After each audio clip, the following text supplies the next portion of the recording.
हे पार्थ, ये भी न भूलो कि तुम एक महान पुरुष हो और लोग तुम्हें दृष्टांत मानकर तुम्हारे पीछे पीछे काम और स्वार्थ के मार्ग पर चल पड़ेंगे, क्योंकि एक श्रेष्ठ व्यक्ति का आचरण तो दूसरों के लिए दृष्टांत बन ही जाता है। मुझी को लो। न मे पार्थास्ति कर्तव्यम त्रिषु लोकेषु किंचन नानवाप्तम अवाप्तव्यम वर्त एव च कर्मणि। त्रिलोक में मेरे लिए कुछ करना आवश्यक नहीं पार्थ, और त्रिलोक में ऐसा भी कुछ नहीं जिसे मैं प्राप्त करना चाहूं और प्राप्त ना कर सकूं। फिर भी मैं तुम्हारे सामने कर्म कर रहा हूं पार्थ, कर्म कर रहा हूं। यह दिखला रहा हूं, यह सिद्ध कर रहा हूं कि निष्काम कर्म के मार्ग पर चलते हुए जीवन व्यतीत करना संभव है।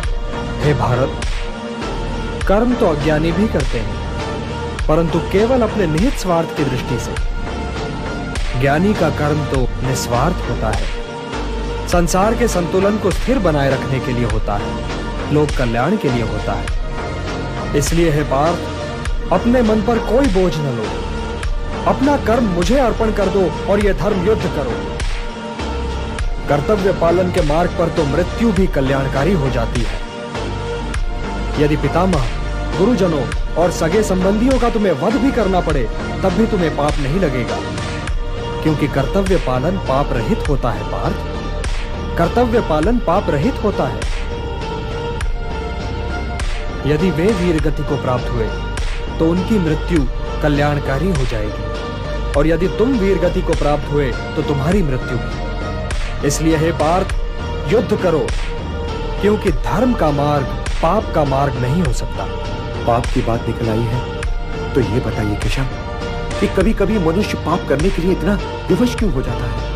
उसे कौन विवश करता है? उसे विवश करती है उसकी वासना, उसे विवश करता है उसका निहित स्वार्थ, उससे पाप करवाता है उसका क्रोध, उसका मोह। इन शत्रुओं को पहचानो पार्थ।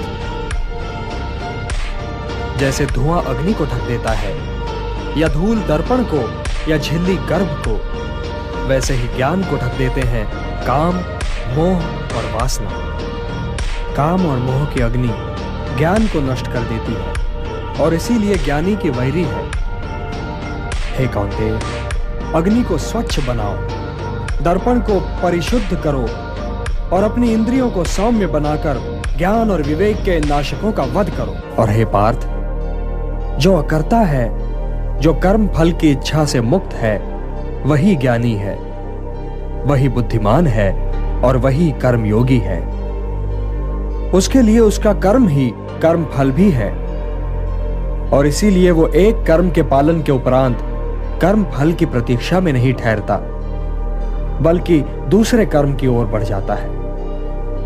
उसके ज्ञान की अग्नि मोह, क्रोध, द्वेष, आकांक्षा, लाभ, हानि, सुख और दुख के मैल को जलाकर उसके कर्म को शुद्ध कर देती है, और उसका कर्म अकर्म बन जाता है। हे पार्थ, जड़ पदार्थ से इंद्रियां श्रेष्ठ हैं, और इंद्रियों से श्रेष्ठ है मन, मन से श्रेष्ठतर है बुद्धि, और बुद्धि से भी श्रेष्ठ है आत्मा।